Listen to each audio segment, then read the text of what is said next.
today I decided I'd love to talk to you about storytelling, organizing things that happen that we want to remember and we want to celebrate and we want to share with others. And that's one of the reasons why I love Forever so much. So let me get to the right screen here. Okay, so I think we could probably call this storytelling in Forever.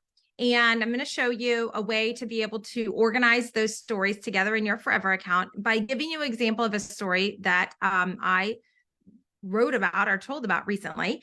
And actually, I was inspired to talk to you about this today in our lunch series because yesterday I did a speaking event in Pittsburgh, a training class. I taught a class, and I was just showing them how to curate a story or photos and things in their Forever account. And I came across one of the stories recently that was really phenomenal, and they were just enamored. I think they wanted me to spend the rest of the time talking about some of the history and things that happen in my community. And that's one of the things I'm very passionate about is remembering the stories and the people who have done amazing things and things that have happened in the past to get us to where we are today.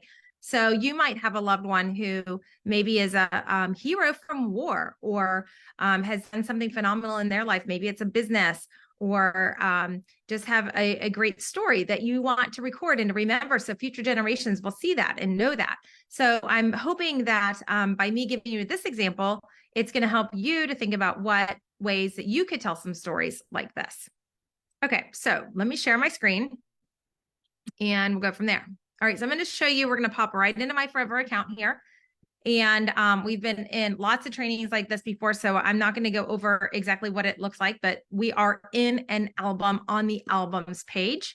And when I'm in this album, I was able, when I created it, to add a title, add a date if I wanted to, that's optional, and then a description as long as I want. So I added a description and we're talking about the Squiggly Hunt. So this is something really cool that happens in my community.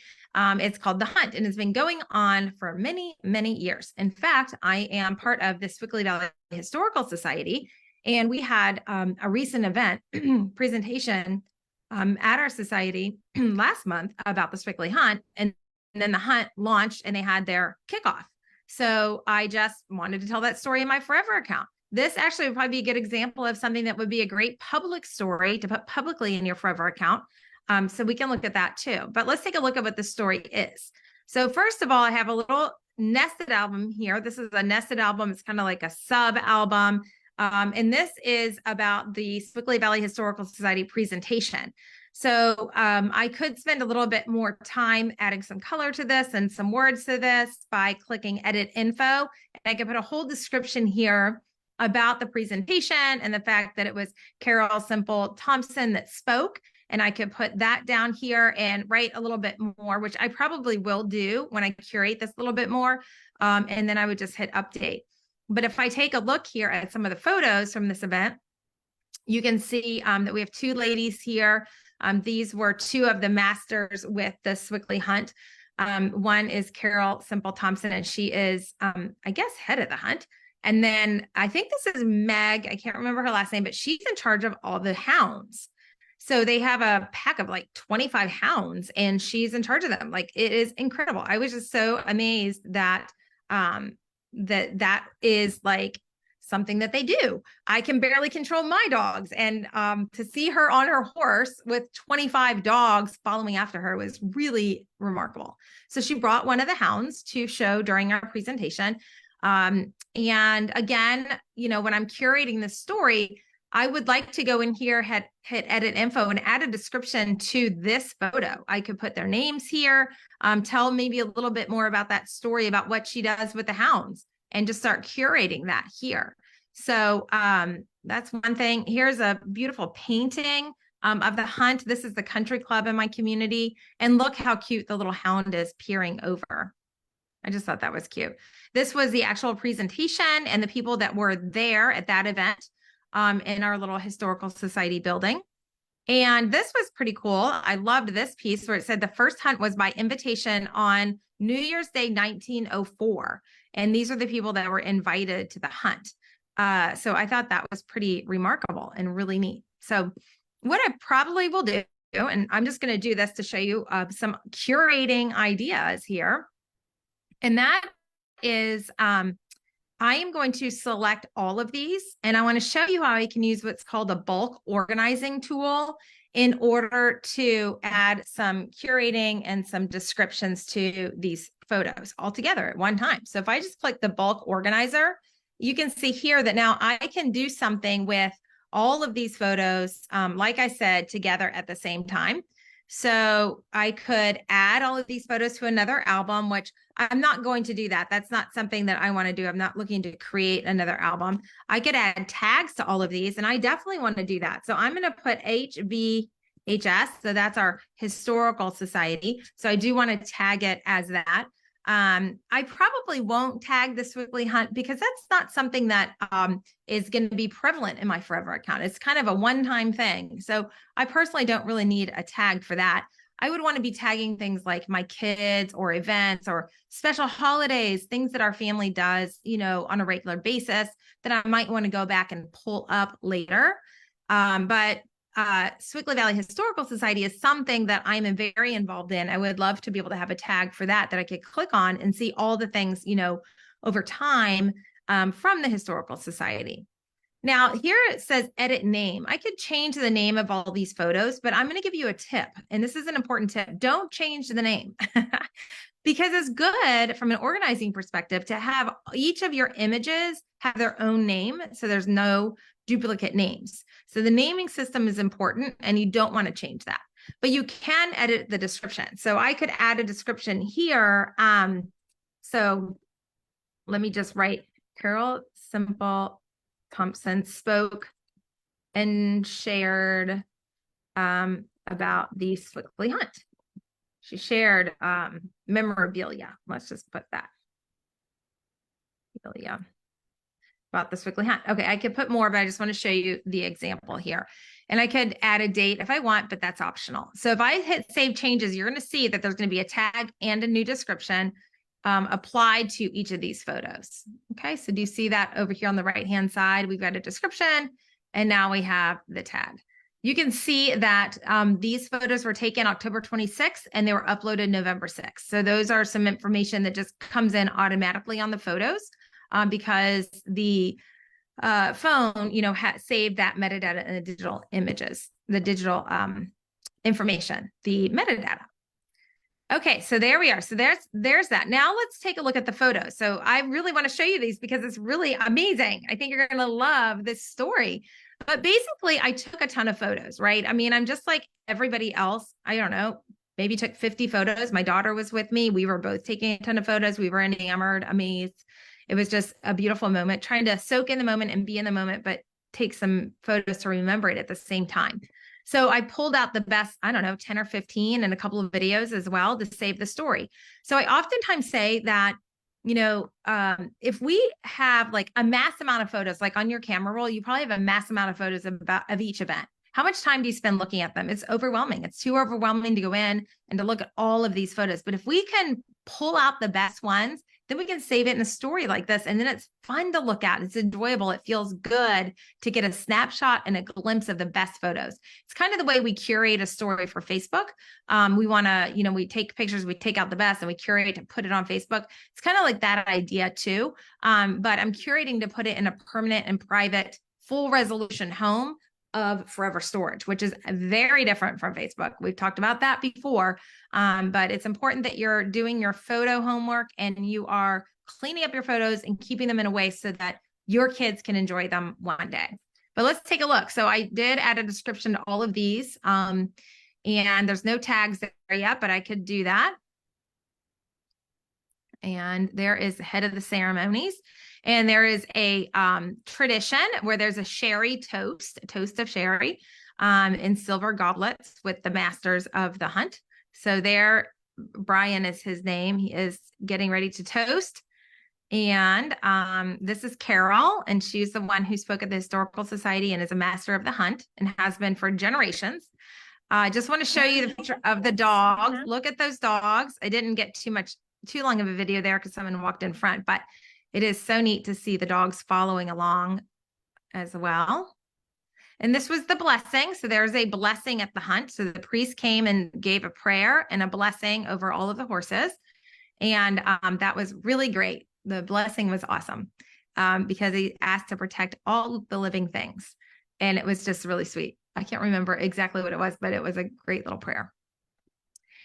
There they are. They're off. Oh, and by the way, we're up at Wilpon Hall, which is which is the only estate that is preserved as it was back in the day in the Gilded Age. So it's very beautiful location as well. And the next picture is actually a video. You're going to love this. We're going to spend a minute watching this. It's so great.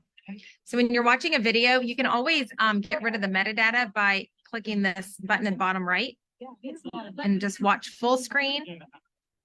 You can always display this on a TV as well. So there goes the horses and then the hounds and then other horses to follow. Isn't that beautiful? What a beautiful sight. I'm just going to let you watch.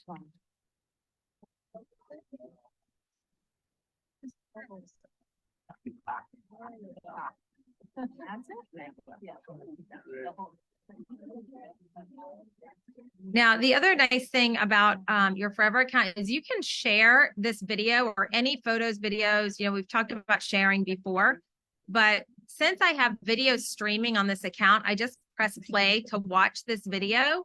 I can share this via text with anyone or email or however, and they can just press play to watch as well because I have video streaming. If I didn't have video streaming, I could still send it to them, but it would just be a file they'd have to download to watch on their computer. So video streaming is a really important key piece of your Forever account. And so let's talk about that as well. But let me just show you the share button up here, top left. This share button right here, if I just copy and paste that in a text, it's beautiful. It will send you a very beautiful image and then the video. You just press play and you can watch this whole video. So that's really a cool thing. Now, one other thing, since we're on the topic, I could also share via QR code. So Forever generated this QR code just for that video. So let's just say I download the QR code and print it on something, right? So that's one of the cool things about Forever Print is I can actually, Forever Print will generate a QR code for a Christmas ornament or, you know, anything, a tabletop panel, a mug, and then you just scan your phone over it and you can watch that video anytime. So that's a really cool thing. So all the photo books that I make and what I make for clients, I always add a QR code to their photo book to be able to share videos that went along with the story because we're all taking videos and photos. So that's how you put a video in a photo book. But we could talk more on that too. Okay, so one other tip. So I showed you the tip down here to hit that little square to make it go big on the screen. But you also up here, when you're looking at photos, can hit hide info top right, and that'll take away the metadata so you have a full screen, and then you can bring the metadata back. Okay, I'll hide the metadata, and then I wanted to show you this because it's amazing. It's so beautiful. This was just about 2 weeks ago, about less than a mile from my house, maybe half a mile from my house. I live in the Village, which is a little amazing historical town. So houses all around me, but if you just go up the hill, that's where all the estates are. From the Gilded Age and from way back when, you know, Pittsburgh and Quickly were first settled. The dynamic mom.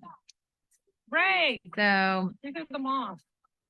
yeah, and I was sitting there with a friend of mine, a neighbor whose daughter is in the hunt. So there is a youth program in the hunt and the youth were riding with them as well. Okay, so that is the end of that album. And I tell you what, let's go ahead and talk about video streaming for a minute because there's something new with video streaming. And I just talked to another client this morning, and I need to get her set up with video streaming, but video streaming is really key. So if you go under products and then under video streaming, you can learn about it. So basically what happens is you can store your photos, videos, audio files, and documents in your Forever account. But if you want to stream your videos and watch your videos, you do have to pay for streaming. And streaming is not cheap, but it is very high quality. It's higher quality than YouTube, and it is a really great stream. So let's look at the pricing. They have made the pricing in a way that is really, affordable to everyone. So there are two different models to do it. One is permanent. So this is where you put a video streaming on your account and you own it. Your account will always have video streaming now and into future generations. So you're gifting, your ancestors the ability to watch all of your videos in your account. So this is what I talk to all of my clients about doing. At some point, they need to make it permanent. I believe in that. So you can do that in two different ways. One is over 60-month installment at $26.99 for 60 months. That's a long time, but it is affordable and it is important. Or most of my clients just do the one-time investment. And this is a great deal. And it is a great investment. That's what it is an investment. And I believe it's very important to have that. But if you want to not have that, you don't have to. You could do just a subscription, which ends when you stop paying. So you could do it month to month for $11.99 a month. Turn it on and off whenever you want. It's a subscription. I can help you learn how to do that, but you just buy it and go into your account to turn it off if you want to. So you could just turn it on for 1 month. You could turn it on and have it for Thanksgiving so that all of your family members could watch all the videos, and then you could turn it off. Or you could do a year subscription. And you could also gift it. So this is a great gift, especially to parents who might have a lot of videos. I probably have showed you before all my mom's videos. I'm just going to give you a special treat here. I know we're running a little over, but I'm going to give you a special treat since we're talking about video streaming. So if I go to my connections page and I go to my mom's account, which I show you this all the time, and I go down to family movies, here are all of our family movies. Now this is my mom's account, not even my own account. This is at her account. So I could come in here and watch, any of these movies that she has because she has video streaming on her account. And this is me. Cute, huh? Okay. She has video streaming on her account. And this was actually a reel-to-reel film that Forever digitized. So once Forever's done with it, it'll go into your account and look like this. So I'll just give one more plug. If you've not done that before, you're looking for a great holiday gift, go under the digitize tab and go ahead and order your Forever box and send in your tapes. The sale is huge right now. It's 40% off. You're never going to find a better sale than that. All of November, this makes the best gift. Just grab a medium box and you'll put 10 items in there and it'll only be $18 an item to have digitized. Okay. And then if you want to put more items in there, those will just be extras and you'll be charged that same price, $18 an item for any extras that you put in the box. Okay. So I have gone over on my time, but I think we had a good conversation and showing you some really cool things about Forever that's going to be really great for you. And also for the holiday season. So, start thinking about your stories, start thinking about who you want to share with and who you might want to buy for. There's a lot of great gifts right now. So please ask your ambassador if you have any questions and let your ambassador help you navigate what's best, what you, whatever questions you might have. Okay. Have a great day. Thanks for having lunch. See you next week. Bye.